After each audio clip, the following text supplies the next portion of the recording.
사실 뒤통수 맞은 정당이 무슨 정의당 뿐이겠습니까?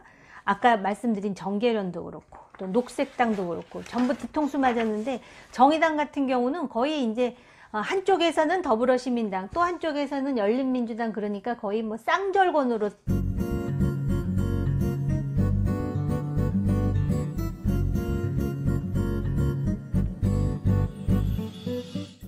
안녕하세요, 정우김입니다. 오늘은 정의당 이야기를 하겠습니다. 이제 후보 등록이 끝났고요. 각 당의 번호가 매겨졌습니다. 특히 정당 투표 기호가 정해졌는데, 지금 민주당의 위성정당이라고 할 수 있는 더불어시민당이 의원 꺼주기를 통해서 바로 정의당 앞번호를 차지했습니다.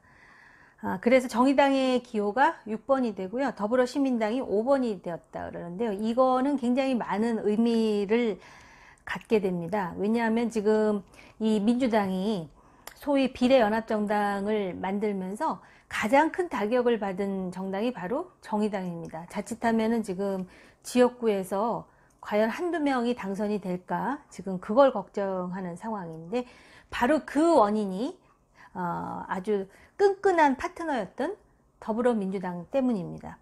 사실 그 미래통합당, 그러니까 자유한국당이죠. 자유한국당 고립시키면서 준연동형 비례대표제를 만들기까지 그 4+1로 자유한국당은 완전히 그 왕따를 시키면서 공주대접을 받던 정당이 바로 정의당이었습니다. 그런데 지금은 이 토사구팽의 왕따, 배신도 이런 배신이 없을 정도입니다. 그런데 지금 더불어민주당은 천연덕스럽게 정의당이 자신들이 주도한 비례연합정당에 들어오지 않았기 때문에 그런 것이다, 이렇게 말하고 있습니다. 사실 비례정당이라는 거는 준연동형이든 연동형이든 연동형 비례대표제의 취지와는 전혀 맞지 않는 것이거든요. 민주당은 미래통합당이 미래한국당에 의원 꺼주기 할 때 그 문제를 검찰에 고발하는가 하면은 소위 쓰레기 정당, 그리고 사기극이라고 맹비난을 퍼붓습니다. 그런데 이제 민주당이 똑같은 행동을 하는 것이죠.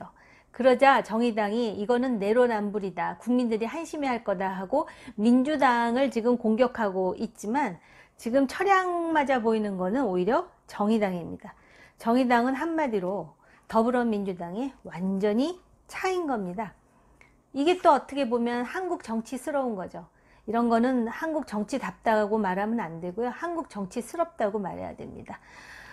자신들의 이해를 위해서는 신의도 없고, 또 목표를 위해서는 수단 방법을 가리지 않는 것.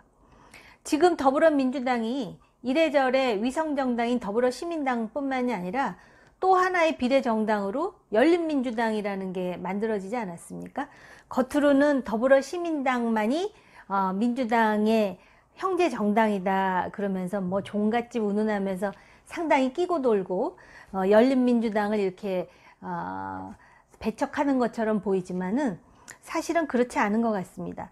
민주당에서 열린민주당에 대해서 서자보다도 못하다 뭐 이런 말을 했다 그러는데, 제가 볼 때는 아주 속으로는 이뻐 죽는 당 아닌가, 이런 생각이 듭니다. 왜냐하면은 어쨌든 두 당에서 비례대표를 많이 끌어모으면 끌어모을수록 민주당에 해댈 것이 없다라는 계산을 하지 않겠습니까? 정말 이렇게 부끄러움이 없는 민주당, 그야말로 똥 묻은 개가 되었다라고 생각을 합니다. 제가 민주당을 비하하려고 하는 것은 아니고요. 속담을 인용한 겁니다. 똥 묻은 개가 겨 묻은 개 나무란다는 속담이 있지 않습니까? 미래통합당이 미래한국당 만들어서 의원 꺼주기 한다고 그렇게 비난을 하고 욕을 하다가 자기들도 똑같은 일을 벌였으니까 모 묻은 개가 겨 묻은 개 나무란다 그럴 때 모 묻은 개가 어떤 당이 모 묻은 개가 되겠습니까? 그런 차원에서 말씀을 드리는 건데요. 사실 정의당이 이번 선거에서 어떤 성적을 낼지가 또 그 초미의 관심사가 되었습니다. 정의당으로서는 그 연동형 비례대표제도에 대한 자신들의 공당으로서의 신념이 있기 때문에 민주당이 만든 더불어시민당에 도저히 합류할 수는 없었을 것 같습니다.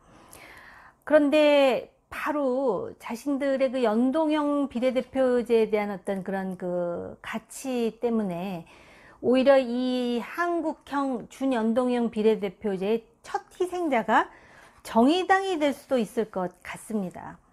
근데 어떤 면에서 보면 이렇게 된 상황은 정의당이 자초한 부분이 있습니다. 단순히 뭐 민주당의 그 비례정당을 따라가지 않아서 그렇다는 뜻은 절대로 아닙니다. 무엇보다도 정의당이 애초에 국민들로부터 호감을 갖게 된 거는 바로 그 정의당의 유명한 데스노트 아닙니까?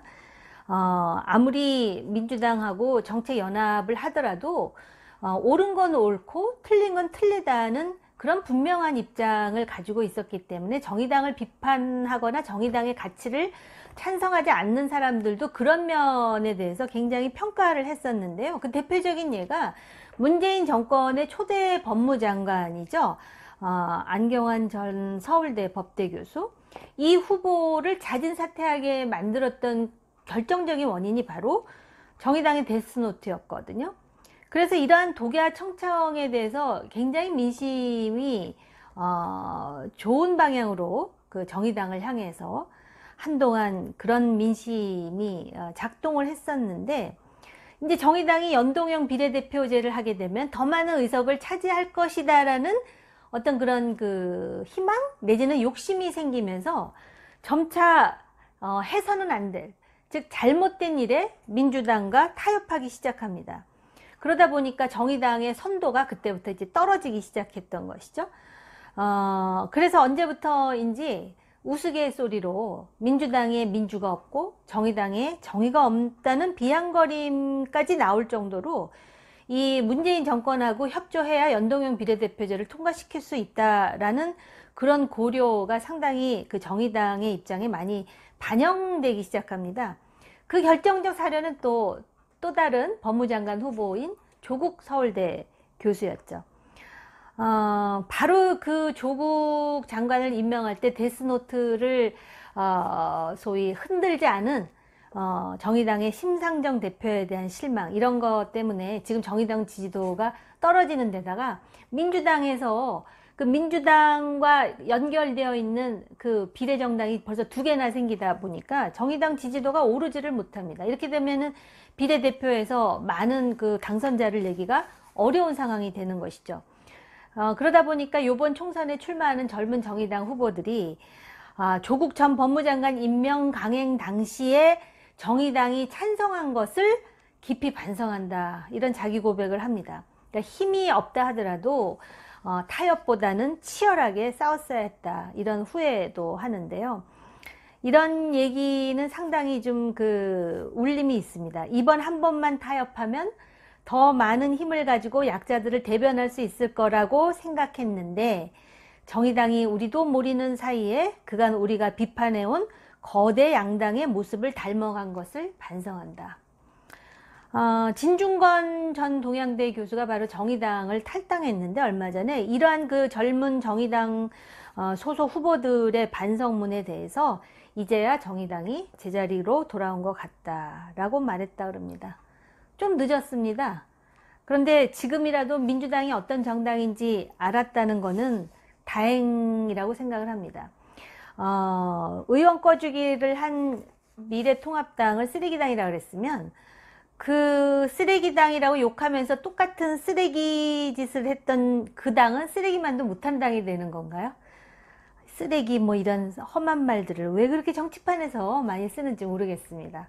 제일 웃기는 게 그 연동형 비례대표제를 밀어붙이면서 소수 정당의 의석을 확보하기 위해서 준연동형 뭐 어쩌고저쩌고 그랬는데, 지금 민주당 하는 일 보면 완전히 이제 소수 정당의 씨를 말려버릴지도 모르겠습니다.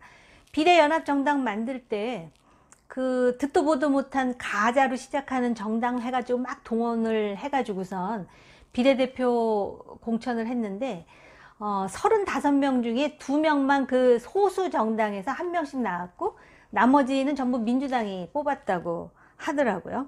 그러니까는 필요할 때는 막 이렇게 갖은 가먼 이설이라 그러죠. 끌어들이다가 이제 용도 폐기되는 상황에서는 진짜 헌신장 내버리듯이 그러다 보니까는 애초에 왜 뭐 비례연합정당 만들다 그럴 때 그 점잖은 민주화 운동권 그 원로들이 중심이 된 정치개혁연합하고 같이 하겠다 그러다가 갑자기 정계련을 내몰고 뭐 개국본 개싸움 국민운동본부, 이게 이제 친조국 시위를 하던 그 운동본부인데, 그 운동본부가 주축이 된 시민을 위하여인가 거기랑 같이 해가지고 요번에 이제 후보를 낸 거거든요. 그러면서 뭐 사돈이 온 것 같이 뭐 어떻고 뭐 덕담을 하고 하면서 진짜 그 서로 그 위성정당하고 민주당하고 얘기하는 거 보면 진짜 그런 과간이 없을 정도인데요.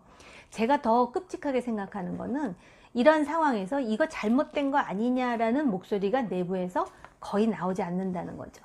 물론 이제 거리를 두려고 하는 이낙연 후보라든지 또는 뭐 설훈 후보, 또 김부겸, 김영춘 후보 같은 사람들이 있는데요. 자기네들은 비례정당하고 별로 상관없다, 내지는 비판하면서 반대한다라는 입장인데, 이 사람들의 또 공통점은 지금 지역구가 매우 접전 중이라는 거죠. 그러니까 자신 있게 쉽게 이길 수 있는 지역구가 아니라는 그런 공통점이 있고, 또 대체적으로 친문이라고는 할 수 없는 사람들인 것 같아요. 그러니까 여기서도 친문 세력이 얼마나 무서운지, 무자비한지를 알 수가 있죠. 이 비례정당에 앞장선 사람이 양정철 민주연구원장 아닙니까? 사실 뒤통수 맞은 정당이 무슨 정의당 뿐이겠습니까?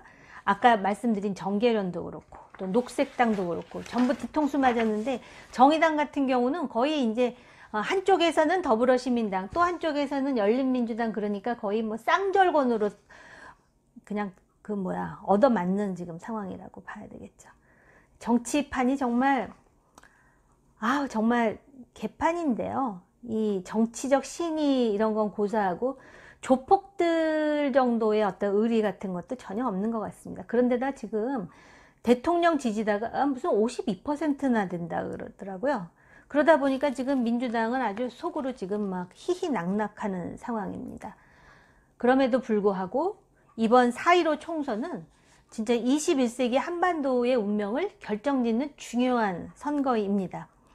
코로나라는 변수가 참 문제이긴 합니다. 제가 지금 길게는 말씀을 안 드리겠지만 투표는 꼭 하셔가지고 여러분들의 생각을 투표로 꼭 표출하시기 바랍니다.